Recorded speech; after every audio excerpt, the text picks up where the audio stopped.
চারদিকে পাহাড়, মাঝখানে বিশাল আরাফাতের ময়দান।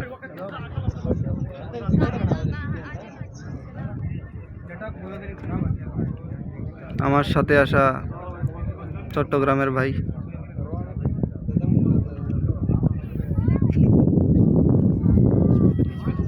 সিলেটি ভাই, অনেকে ওনাকে সাদা ভাই বলেও ডাকে।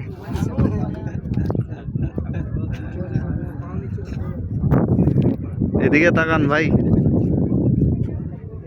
এই যে আমাদের আরেক সাদা ভাই, আন্দোলন গ্রুপের সদস্য, আরেকজনের ছবি তুলে দিতেছেন। ছবি তুলে দিলে উনি বলতেছে শুকরান শুকরান, মানে শুক্রিয়া।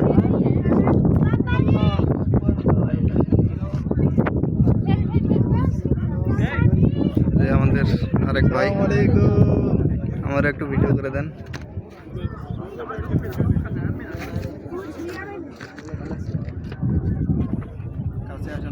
কিছু বলেন। আওয়াজ দূর থেকে শোনা যাবে না, কাছে আসেন, আরো কাছে আসেন।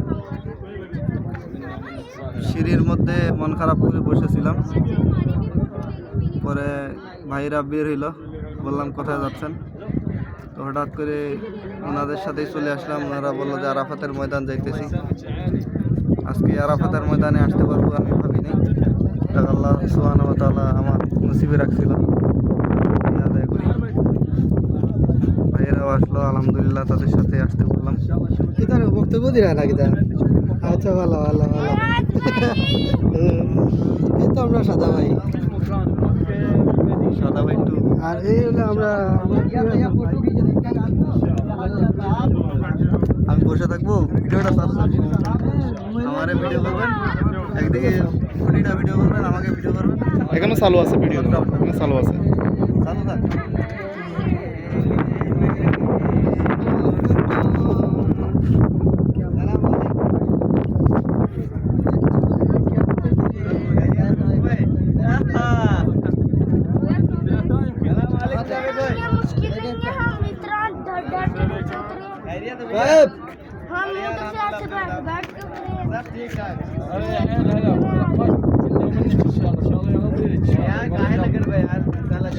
Let's get jogging.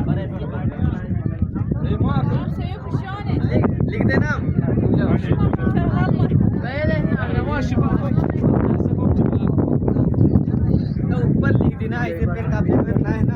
এই পাহাড়ের পাথরে পাথরে দর্শনার্থীরা নিজের নাম লিখে রাখছে, বিভিন্ন দর্শনার্থী বিভিন্ন ভাষায় নাম লিখে রাখছে। আবার পাহাড়টাকে কাটে সিঁড়ি তৈরি করে দেওয়া হয়েছে উঠা নামার সুবিধার জন্য। সিঁড়িগুলো পাথর দিয়ে তৈরি করা হয়েছে, এগুলোর নিচে লাইটও লাগানো আছে, দেখে খুব ভালো লাগলো, আলহামদুলিল্লাহ। এখানে উজুখানার ব্যবস্থা আছে অনেক সুন্দর।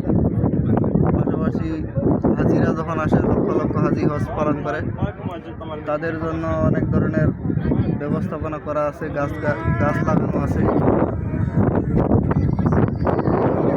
ব্যবস্থা আছে।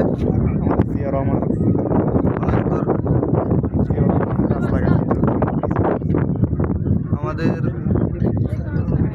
প্রেসিডেন্ট মোহাম্মদ জিয়াউর রহমান এখানে নিম গাছ লাগাই গেছিল। এই নিম গাছকে জিয়া গাছও বলা হয়,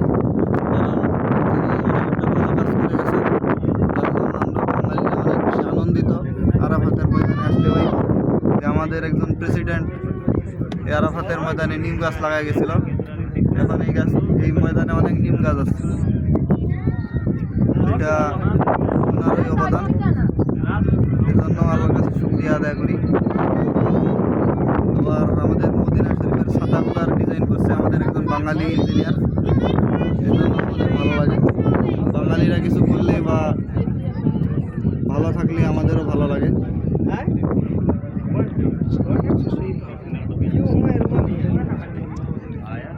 রাখেন